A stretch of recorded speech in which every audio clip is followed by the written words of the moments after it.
Muy buenas, alquimistas de la mente. Aquí tenemos a nuestro buen amigo Tomás, que se ha ofrecido voluntario para grabar este pequeño video podcast. Muy buenas, Tomás, ¿qué tal? Muchas gracias. Un placer estar aquí. Él va a hacer las funciones de entrevistador, ¿vale? Hemos preparado una batería de preguntas con temas que creo que a todos nos preocupa, que es el tema mucho de las creencias limitantes, los patrones, la repetición de patrones, por qué no tenemos dinero, por qué repetimos siempre las mismas parejas. Y creo que va a ser un tema que me va a gustar, que me va a aportar valor. Así que, nada, vamos a comenzar con una batería de preguntas. Así que nada, como quieras, Tomás. Bueno, pues vamos a comenzar. ¿Por qué repito la misma historia aunque prometo que esta vez será diferente? Eso es una muy buena pregunta. La cuestión es que el ego no busca crecimiento, sino busca comodidad. Entonces, aunque tú a nivel consciente creas que quieres parte de ti, o la parte más fuerte de ti, que es el subconsciente, que es todo aquello que has aprendido, busca volver a repetir lo mismo para sentirse cómodo y no salir de nuevo. Aquí una frase, el cliché, ¿no? Más vale lo malo conocido que lo bueno por conocer. Vale. Y es 100% real. Al final, por una comodidad, Exactamente. porque al final es lo que está acostumbrado, lo que conoce, y por miedo al final traspasar a lo que no conoce, al final lo desconocido. Tal cual. Vale. Hay algo que no nos va a gustar escuchar, pero que es necesario, es que somos adictos al sufrimiento. Estamos ahí metidos en el rol de víctima porque es lo que conocemos. Claro, y tenemos miedo, no tenemos miedo al miedo, tenemos miedo al éxito y tenemos miedo al amor. Muy bien. Perfecto. Siguiente pregunta. Muy bien, pues, ¿cómo sé si estoy viviendo desde una herida y no desde mi verdadero yo? De acuerdo. Yo tengo una frase que uso mucho, que la uso como guía, que es: aquello que te acerca a la paz es verdad y aquello que te acerca al sufrimiento es mentira. Entonces, cuando tú sientas que una acción, un comentario, cualquier cosa, te haga sentirte mal o te haga sentir incoherente, significa que ahí hay algo que no está bien con tu ser. Por lo tanto, estás actuando desde el ego o desde la víctima. Muy bien. Pues otra, ¿por qué atraigo siempre el mismo tipo de personas o situaciones? Como he dicho antes, al final lo que buscamos es la comodidad. Entonces, sentirnos cómodos con aquello que ya conocemos, aunque aquello que conocemos nos hiciera daño. Claro. Entonces, cuando volvemos a repetir una pareja que no está emocionalmente presente o que nos maltrata, al final eso viene de un patrón anterior y realmente es algo que hemos conocido. Nada, al final, Entonces, aunque duela, vamos a buscar lo mismo. una atracción instintiva. Exactamente. Parece incluso eso, hasta instintivo, porque está tan arraigado al subconsciente que vamos a salir a buscarlo, aunque en nuestra mente pensemos que no lo queremos, pero sí. Muy bien. Pues siguiente pregunta. ¿Es posible que mi vida actual sea una repetición emocional de mi pasado? Totalmente. Ya. No hay pregunta, no hay duda en esto. Al final lo que nosotros nos estamos relacionando con el presente en base a la información que tenemos sobre el pasado.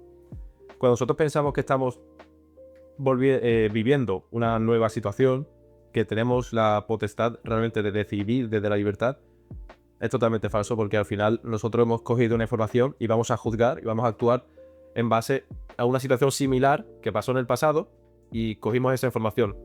Pero al final es falso, porque incluso aquello que pasó en el pasado le dimos una connotación subjetiva.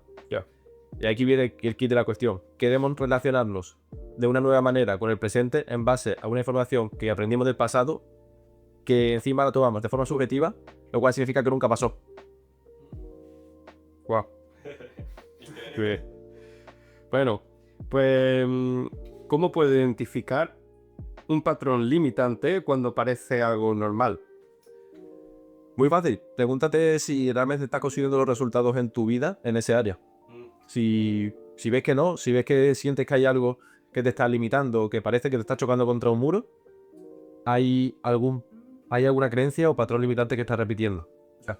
Aquí lo importante es, pues, pararte, realmente ver si lo que estás haciendo tiene sentido, si parece que es lo coherente, y si la acción que tomas es la coherente, significa que hay algo mental que te está frenando. Vale. Muy bien. Bueno, pues vamos a pasar a hablar sobre las creencias acerca del dinero, ¿te parece? Me parece bien, creo que es un tema muy importante. Creo que es un tema que a todos algunos gustaría saber, ¿no? ¿Por qué no tenemos más dinero? Así que Puede que no sea lo más importante. no lo es. No lo es. Vale. Quien piense que el dinero es lo más importante, que revise su lista de prioridades porque no lo es. Sí. Bueno, por ejemplo, ¿de dónde viene el miedo a cobrar, a pedir, a poner límites económicos? Pero un emprendimiento con tus clientes siempre da al final un miedo de cobrar, tal. ¿Por qué? A mí me pasaba y a veces me sigue pasando un poquito el tema del síndrome del impostor. Eso por un lado, es decir, que parece que siempre necesitas saber más o necesitas aportar más, porque nosotros mismos nos damos ese valor. Después sí es verdad que el tema del merecimiento tiene mucho que en juego en esto, es decir, no nos sentimos merecedores de cobrar esto o de hablar sobre dinero. Creo que todos desde pequeño, o por lo menos desde mi experiencia subjetiva, hablar de dinero en casa era algo incómodo. O hablar de dinero significaba, si tú escuchabas a tus padres hablando de dinero, por lo menos en mi casa significaba que no era porque había de más, sino porque había de menos. Entonces al final, a nivel subconsciente se nos queda que hablar de dinero es algo incómodo, algo que no quieres. Entonces rechazas hablar de dinero. Interesante. Bueno, y puedo amar el dinero sin convertirme en alguien materialista. Absolutamente que sí. Sí, por supuesto. Creo que aquí la cuestión sería darle una vuelta de hoja a lo que significa el dinero para ti. Para mí el dinero es simplemente una herramienta. Una herramienta para lograr los objetivos que quiero, para mi misión de vida, para hacer más proyectos, para tener una vida más cómoda. Por lo tanto, yo quiero dinero. Y lo quiero a grandes cantidades, por supuesto. Y todo el mundo quiere lo mismo. Pero no para tus objetivos. Exactamente. Sin nada más. Claro, el dinero no es la meta. Claro, el dinero es una consecuencia y un medio. Y el resultado por tú aportar valor a la sociedad. Creo que cuando tú te reafirmas como aquello que eres, que yo, por ejemplo, me reafirmo como amor, vas a querer reafirmarte, entonces vas a actuar para reafirmarte a ti, ¿no? Y como consecuencia, el dinero llegará.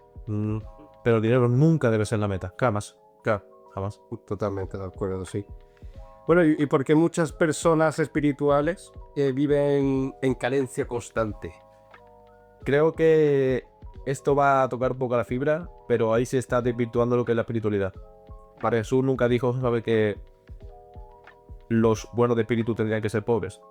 Jesús dijo, antes entrará un camello por el ojo de una aguja, antes que un rico entre en el reino de los cielos, pero no por el dinero, sino porque se diera la vida material. Claro. Y que la vida material fuera el fin en sí. No lo es. Como bien antes he dicho, el dinero es una herramienta. Y privarte de dinero no te hace más espiritual. Creo que la espiritualidad es una manera en la que tú vives la presencia y cada momento, cada instante de tu vida. Puede ser igualmente espiritual estando en la playa, claro, o en un yate, o en tu casa sin nada. No digo que no tener dinero no sea espiritual, pero creo que la persona se va a un polo, o me voy a un polo o me voy a otro. Y creo que los polos, los extremos son malos. De acuerdo, totalmente, sí. ¿Y mi historia familiar está bloqueando mi abundancia de hoy? Podría ser que sí. Podría ser que sí, en el sentido de que aquí a veces repetimos los patrones que hemos aprendido en casa. Claro. Es decir, a lo mejor papá o mamá dijeron, la persona que tiene dinero lo tiene porque ha robado. La persona que se ha hecho rico es porque ha explotado a otras personas. Entonces, pues al final, pues tú no quieres ser malo para papá o mamá. Ya. Entonces, cuando tú llegas a un punto, tienes tu emprendimiento y ves que estás facturando, en tu cabeza hay una parte que dice tener dinero es sinónimo de persona mala. Vale. Y por lealtad a papá y a mamá tú no quieres eso. Ya. Vale, muy bien. Pues bastante cosa del dinero, ¿no? Ya. Hay otro ejemplo que quiero poner, es el hecho de... Vi en un vídeo una persona que contaba un ejemplo similar y decía que estaba emprendiendo, estaba tomando todas las acciones de manera coherente, pero el dinero o los resultados no llegaban. Entonces le preguntaron, cuéntame cómo era tu padre. Mi padre pues tenía su propia empresa, pero nunca estaba en casa. Fue un padre ausente para mí. Entonces, claro, al final esa persona, aunque tuviese tomado todas las acciones de manera coherente, parte de su mente decía, si yo doy el siguiente paso, si el dinero empieza a entrar, yo me voy a volver aquella persona que juzgué. Por lo tanto, no lo queda. Wow. Es un subconsciente brutal. Como un miedo hacia, exactamente, a hacer lo que tú juzgaste de pequeño. Claro. Bueno, pues, ¿qué te parece si pasamos al amor? Dale. Me comprende bastante ahora mismo y un poco sobre las creencias sobre el amor. ¿Qué te parece si te hago una pregunta? Las creencias sobre la bondad de calla, que aquí todo nos interesa. Hay mucho, creo yo, que hablar de esto. Da para mucho. A ver, por ejemplo, ¿por qué me enamoro siempre de personas que no están disponibles emocionalmente? Aquí te diría directamente, pregúntate cómo era tu padre o tu madre. Si te enamoras de personas que están emocionalmente ausentes, específicamente, tu padre o tu madre también lo era. Entonces al final lo que vas a buscar es lo mismo. O vas a buscar, tú vas a intentar suplir aquello que tu padre o tu madre no te dio en esa pareja. Pero al final, aquella persona va a volver a repetir lo mismo. Y te irás de nuevo, y de nuevo dirás, no, es que las mujeres o los hombres, aquella persona que te toque, son malos porque todos me dejan, igual que a mi padre o mi madre. Pero volverás a otra relación que será igual. Pensarás en el príncipe azul los primeros meses, y después de nuevo, volverá a repetir el mismo patrón. Para tú seguir en el rol de víctima y seguir reafirmando, pobrecito yo, pobrecita yo, porque los hombres y las mujeres siempre me dejan y soy el humano. Los hombres, las mujeres, todos iguales, todas iguales. Claro, al final es exacto. No está en ellos, está en ti. Exacto. No, muy bien. ¿Y por qué doy más de lo que recibo en las relaciones? Buena pregunta. Muchas veces todo lo que da, pues al final no se te ve compensado, ¿no? Te cree que al final la báscula tú siempre estás dando más. ¿Por qué? ¿Por qué damos en ese caso? Es decir, ¿cuál es la intención de dar? O sea, ¿tú qué piensas? La intención de dar. Sí, ¿por qué das a tu pareja? No porque damos. Habría muchas percepciones, ¿no? Alguien diría dar para recibir. Yo, por ejemplo, daría dar porque me siento bien dando amor. Pero yo, Claro. exactamente.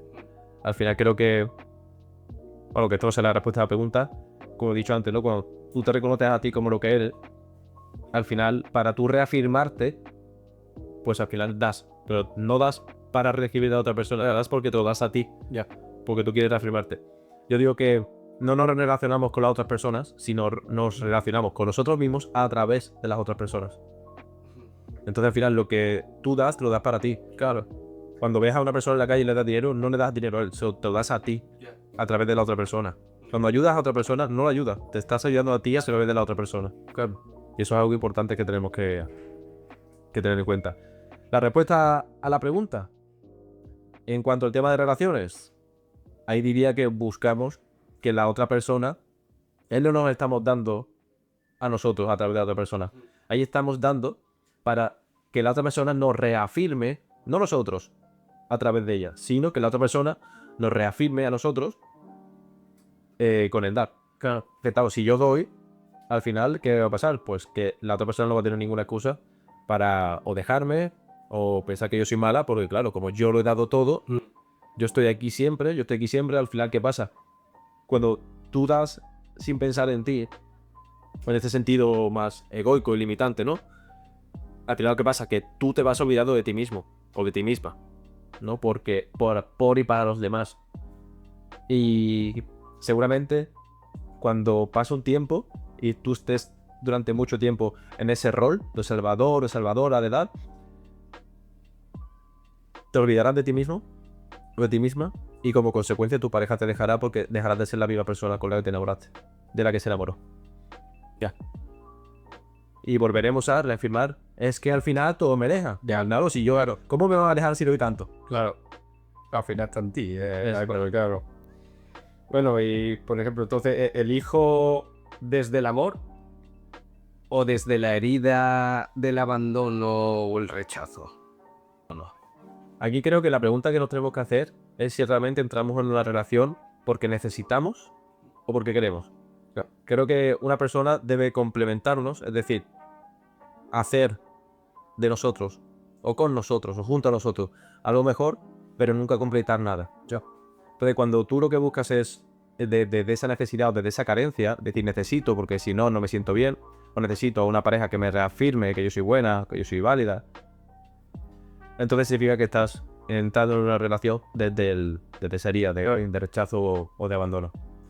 Cuando tú realmente decides entrar en una relación, tiene que ser porque, primero, esa persona llega y, segundo, comprender que tu felicidad es completamente una responsabilidad tuya. Ya.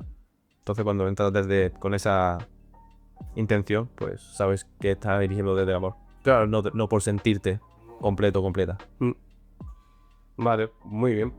Y a ver, ¿por qué me cuesta tanto irme de una relación aunque sepa que no es sana?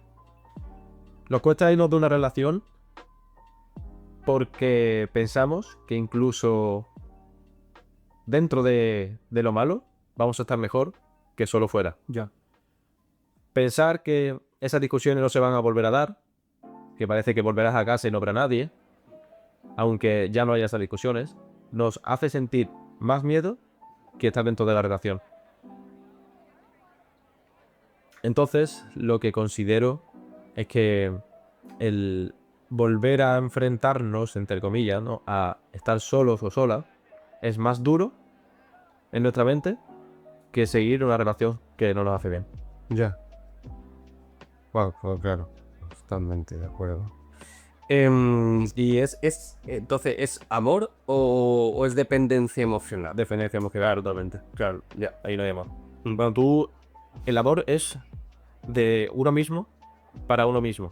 Después, si es verdad que tú puedes reafirmar tu amor dando al mundo, pero el amor es tuyo. Entonces, cuando tú realmente comprendes eso y lo sientes y estás completa tú mismo, puedes entrar y puedes salir de una relación sin que eso te afecte. Ya. Por supuesto, habrá un periodo de luto, o nos acostumbramos a estar con una persona, pero comprendemos que eso es parte del proceso de entrar o de salir de una relación, pero no nos hace sufrir.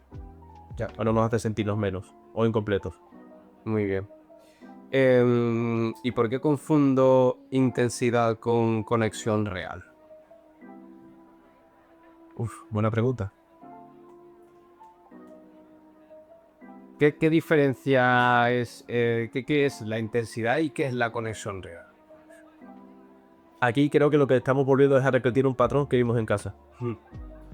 Entonces pensamos que esa intensidad o esa, entre comillas, fogosidad, que eso se ve o que se percibe erróneamente como amor, después vamos y decimos, no, es que esa persona pues hace esto por mí, o hace esto para mí, o está muy intensa, o muy encima, porque me quiere. No me quiere controlar, ya. O está proyectando su mierda en mí.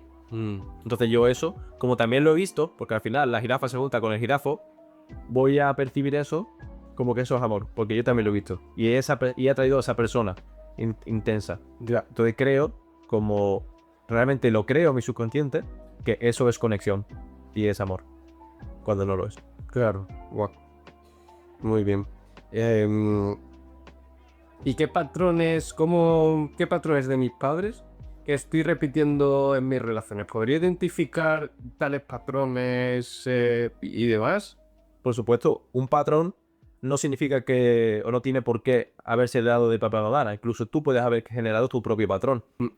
Entonces, lo que tienes que preguntarte aquí es hacer un trabajo realmente de introspección y de conciencia, es sentarte, ver aquello que te está limitando, aquello que no te hace acercarte al amor, sino al sufrimiento, e intentar ver qué experiencias pasadas has vivido que te recuerden a eso. Y ahí vas a ver dos opciones. Una, lo vi con papá y mamá, ya ves que lo estás repitiendo. U otra, yo he tenido una relación que detonó eso y ya cogí el patrón para mí. Y ya podrás verlo. Una vez que lo veas, si viene de papá y mamá, pues tendrás que hacer pues un trabajo para sanar a papá y mamá y perdonarlos, bueno, perdonarte a ti por los juicios emitidos hacia ellos. Ya. Y si el patrón lo has cogido tú, pues es resignificarlo. Ya. Muy bien. ¿Y por qué reacciono, por ejemplo, de forma exagerada ante cosas pequeñas? Lo primero, quiero que la gente se dé cuenta, es que no hay nada pequeño. Vale. Cuando tú te dices a ti mismo, es que es una cosa nimia, una cosa pequeña, al final le estás queriendo quitar importancia. Pero tu subconsciente es muy importante. También se puede dar el caso, y se da mucho, que tu marido o tu mujer son las personas que te dicen cómo te vas a enfadar por eso si es una tontería. Pero se están proyectando, para ti no es una tontería, para ti ha sido algo grande. Como el elefante, ¿no? Que de pequeño lo atan a un palo y no se puede escapar, y de grande, simplemente con un movimiento se escaparía, pero en su consciente ya lo tiene. Entonces lo que para ti en su momento fue algo grande o algo que detonó una emoción muy fuerte, aunque ahora parezca algo pequeño, no lo es, y hay que darle la importancia. Por el otro lado, cuando tú reaccionas de forma exagerada, esa acción viene del miedo. Miedo, o atacas, o te bloqueas, o te defiendes. Entonces, cuando tú exageras, en ciertos casos, lo estás haciendo desde el miedo. Ya. Y la otra parte de la pareja, por ejemplo, ¿cómo tendría que tratar ante esas cosas cuando te dicen cómo te vas a enfadar por esto? Tendría que comprender que al final y al cabo, aunque para ellas sean cosas pequeñas, para ti puede que no lo sea. Y esa parte de comprensión tendría que ser de ella, o siempre tiene que ser cosa nuestra. Pues es una pregunta muy importante, y creo que todo el mundo debería considerarla y guardarse este vídeo para futuras ocasiones. Porque aquí lo que tu pareja tiene que hacer, es simplemente estar. Por un lado, tú no debes proyectar tu mierda a tu pareja, porque tu pareja no está ahí para sanarla por ti. Y tu pareja simplemente con el hecho de estar ya te debería valer. Cuando tú necesitas que tu pareja te cure o te sane, al final lo que estás proyectando son tus heridas. Ya. Entonces lo que tienen que hacer es, por un lado, hacerte responsable, ser consciente de que eso es un trabajo tuyo, comunicarlo a tu pareja, que mira, me pasa esto, siento esto, sé que no es tu responsabilidad, es mía, solo te pido que me des un poquito de comprensión o un poquito de espacio, o me tiendas la mano si a veces lo necesito. O si no estoy al 100%, quiero que por favor lo comprendas, estoy en mi proceso de sanarlo, de curarlo. Quiero que para nada, si en algún momento yo lanzo un ataque, lo tomes a mal, por favor, porque no es cosa tuya, simplemente lo estoy proyectando, pero me estoy haciendo responsable de mi mierda y quiero que eso lo respetes, y si te pido ayuda, que estés ahí. Claro. Estar, comprender. Claro. Importante, sí. ¿Y se pueden cambiar realmente los patrones, o es solo una teoría bonita? Los patrones. No, al final, si tú puedes crear algo, puedes modificarlo. Claro. Entonces, algo que no es certero, es decir, que tú no hayas nacido con ello, significa que es modificable. Al final, si tú encuentras una persona que ante una situación ha detonado como un patrón o una acción distinta, significa que es subjetivo. Entonces, al igual que lo has aprendido, lo puedes desaprender y cambiarlo por otro. Y es el trabajo que tenemos que hacer. Ya. Y cuando ya con todos estos conocimientos que estamos adquiriendo y tal los damos, nos empezamos a dar cuenta que nuestra vida es un bucle, ¿por dónde empiezo? ¿Cómo puedo empezar a dejar de lado ese bucle en el que me estoy dando cuenta, en el que estoy? ¿Cómo empiezo? ¿Por dónde empiezo? ¿Qué es lo primero que hago? Pues para comenzar a cambiar los patrones y las creencias, lo primero es ser consciente de ello. Es una parte, es un pilar muy importante, doloroso también, porque ya comenzamos a darnos cuenta de que es responsabilidad nuestra y no somos víctimas, sino responsables, que la culpa no es del mundo. Y a partir de ahí comenzaríamos a trabajar en esa relación, por así decirlo, con nuestros otros yo, o nuestro otro yo, que es el que actúa con esos patrones. Yo, en mi caso, una de las cosas que he hecho ha sido ir a un retiro de alto impacto, y ahí, con ciertas dinámicas, pues lo que hicimos fue ponernos frente a frente a nuestros miedos, a nuestras creencias limitantes, a nuestros patrones, y comenzar como a hablar con ellos y cambiar esa lucha o ese rol de poder, que normalmente pues son ellos, esos patrones que tienen más poder en nuestra vida, y enfrentarnos a ellos poniendo, como se diría, pues los huevos encima de la mesa. Y esa es la manera. Porque claro, ahí, con esas dinámicas de alto impacto, lo que estás haciendo es volver a vivir una experiencia nueva, Claro. y a romperos sin las cosas del pasado, Claro. sino vamos a buscarle, vamos a darle un nuevo significado a esta experiencia donde yo ahora tengo el poder. ¿Para qué? Al final lo que hace es cambiar el recorrido cognitivo. Claro, salir de ese bucle al final que está dentro de tu cabeza, realmente está bien cortado, exactamente, sin eliminar todo lo anterior, pero darle una vuelta a las cosas, cambiar el bucle. Muy bien. Haces conscientes, claro, los ves, incluso, ¿no? Pero lo puedes personificar como tú quieras, y después volver a vivir una experiencia nueva, pero dándole un nuevo conocimiento desde esa presencia, desde esa coherencia y con esa fuerza. Muy buena manera. Eso es lo que se consigue en un retiro de Impact. Sí. ¿Y cómo, por ejemplo, sería nuestra vida sin miedo, sin culpa, sin autosabotajes? Creo que es algo que nos preguntamos mucho de porque cómo sería nuestra vida sin todas esas limitaciones, al fin y al cabo, que nos encontramos. Pues creo que una vida sin limitaciones sería una vida plena. Una vida donde cada persona haría todo aquello que desde su ser, desde esa intención, le gustaría hacer.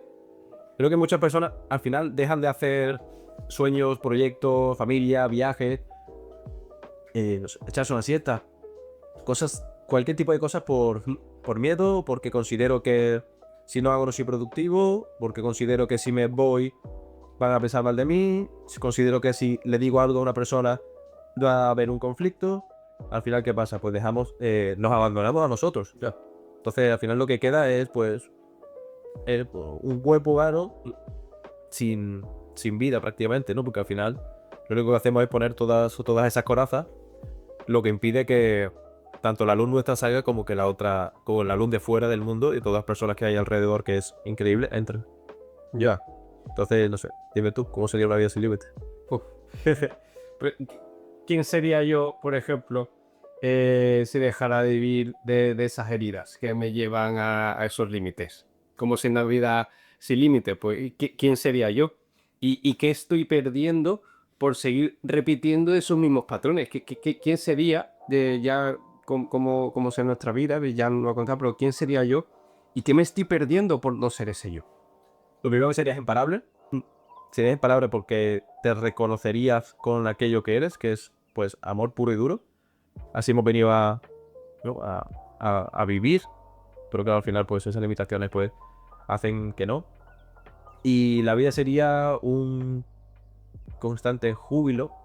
No en el sentido de euforia, que para nada, porque también hay, pues, las emociones más negativas, pues también forman parte de la experiencia humana.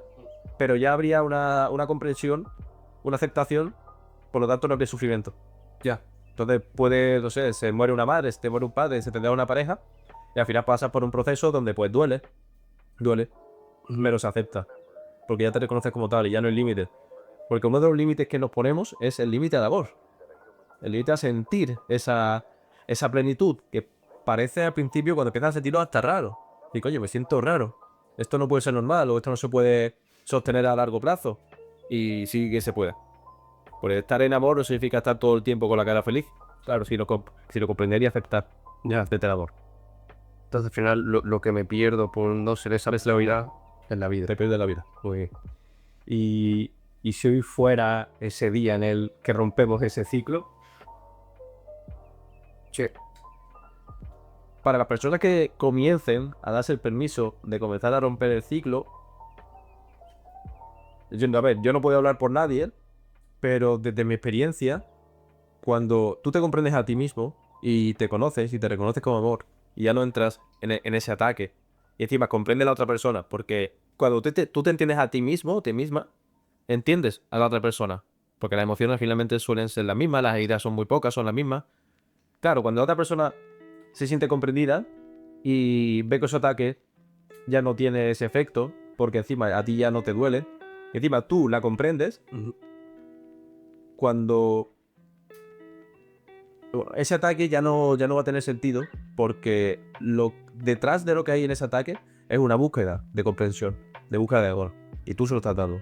Entonces la relación con las personas cambia drásticamente y con tu vida. Tu vida cambia totalmente, porque cambias tú. Una frase que me gustaba mucho, que me sigue gustando mucho, perdón, que dice: nada ha cambiado, yo he cambiado, por lo tanto todo ha cambiado. Y cuando cambias por dentro, cambias la vida. Muy Y bien, cuando salgan los patrones, sanas el mundo. maravilloso. Pues no tengo más preguntas para ti. Perfecto, tío. Ha sido un placer, la verdad, ¿eh? Ha sido una buena conversación. Igualmente. Así que nada, que me está de la mente. Espero que os haya gustado, que lo veáis las veces que necesitéis porque hay muchas cosas que interiorizar. Y nada, como siempre, os hago.